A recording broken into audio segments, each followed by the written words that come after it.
আজ দেখাবো পালং শাক দিয়ে এক অন্যরকম রেসিপি। প্রথমে কড়াইয়ে তেল গরম করে শুকনো লঙ্কা ফোড়ন দিয়ে আদা রসুন কুচি দিয়ে দিলাম। একটু নেড়েচেড়ে দিয়ে দিলাম পেঁয়াজ কুচি।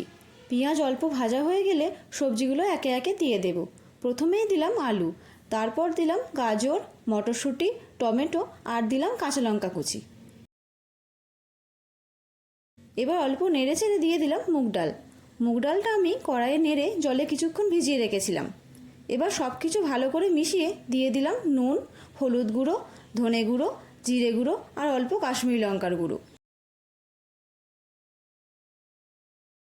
এবার সব কিছু ভালো করে কষিয়ে জল দিয়ে ঢেকে দিলাম। সবজিগুলো সেদ্ধ হয়ে গেলে দিয়ে দিলাম পালং শাক বাটা। এই সময় পরিমাণ মতো নুন চিনিও দিয়ে দিলাম।